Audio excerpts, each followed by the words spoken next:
Hey everyone, welcome to the RA hiring session. Q&A. Before we get started, we want to acknowledge that we are guests on the unceded territory of the Silks Okanagan people. We're grateful to be living and learning on this beautiful land. Let's get started with some introductions. My name is Radhita and I use she, her pronouns. I am the Expressive Arts LLC leader for Simulcamine. Hey, I'm Simon, I use he, him pronouns, and I'm the RA for the 5th floor of Nechako. Hi, I'm Zara. I use she, her pronouns, and I'm RA for the 4th floor of Nechako. What skills have you gained from your experience that you think will be valuable moving forward? A big one for me would be teamwork. I think the residence advisor role really gets you to work in teams and achieve the goals of residence life together. And so that requires you to collaborate with a lot of people when you're hosting events or doing programs and providing resources for your residents and for the community that lives on campus. I'd also say that the role just teaches you multitasking, and that's a very good skill to have because you're never only doing one thing, you're always going to be doing multiple things, and the skill of multitasking and being able to manage all those things together is definitely something that I learned walking into this role. Lastly, I'd also say that the role just pushes you out of your comfort zone, and while that might not be a skill, I think it's an important experience for everyone to have because this role gets you talking to other individuals, meeting people from diverse backgrounds, doing things which you might not be the strongest at, so working on your weaknesses and playing by your strengths. So I feel like that's something that I definitely experienced and I'm very grateful for it. One of the skills that I definitely developed during my time as an RA has been my confidence, and I think there's this really common misconception that you already have to be super confident and outgoing when you come into the role, and that definitely wasn't the case for me. I was a lot more reserved, and this job has kind of been what's given me the opportunity to step outside my comfort zone in many different ways, whether that be through having to approach people that I don't really know or having to share an idea in a meeting room full of people. There's definitely been many opportunities for me to develop this. And on top of that, I think interpersonal skills are also something I've had many chances to improve upon because the nature of the job just means that you are working with so many people, and whether you're kind of trying to or not, you end up forming connections with some of them, and over time you learn what works for you in regards to doing so, and it's a skill that you can transfer over into many different areas of your life. What is the biggest challenge of being an RA?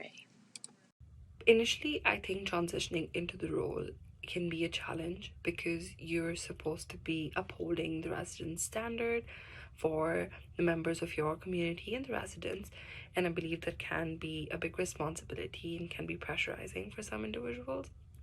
I also think that a part of that responsibility comes with being assertive, which is also difficult because it's not something that we get to experience or just use, a skill that we get to use on a day-to-day basis.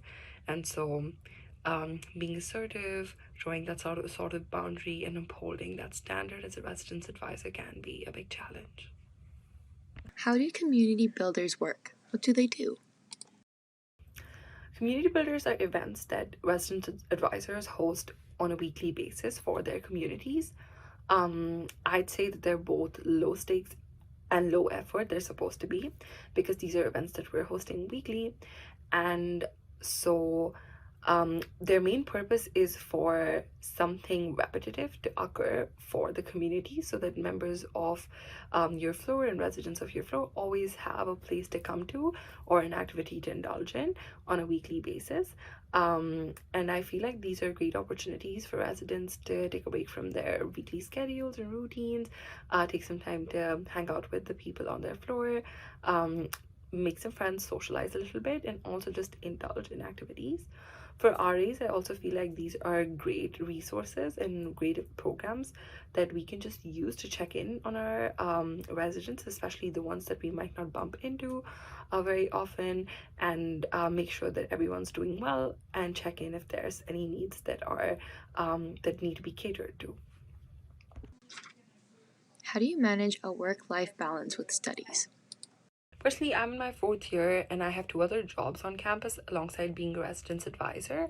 Something that I do that really helps me is I plan ahead of time that could be for my bulletins, for my programs. I could make an event, like an events calendar for most of my community builders.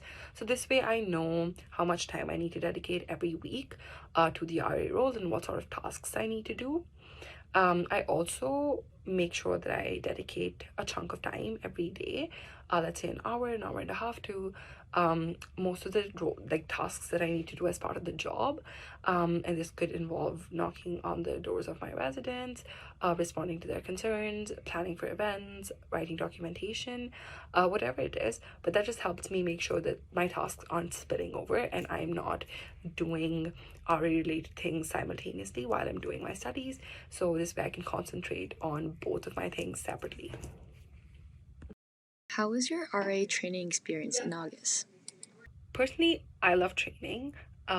It's definitely very hectic because you're in sessions almost throughout the day and you're doing something or the other. But I feel like this role is very dynamic, and it's really important that we are trained before we jump into it because it helps us transition into the role.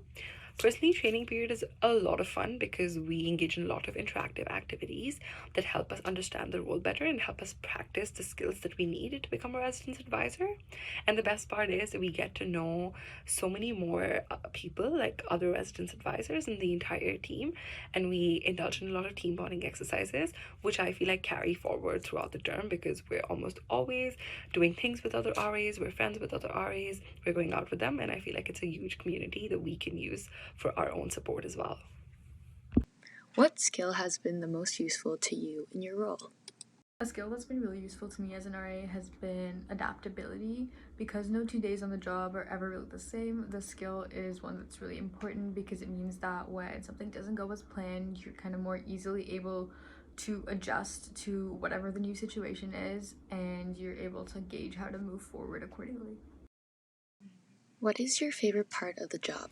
One of my favorite parts about being on call is definitely my on-call partner, because we don't really get to pick the person that we're on call with, so that means that we routinely get to work with different members of the team.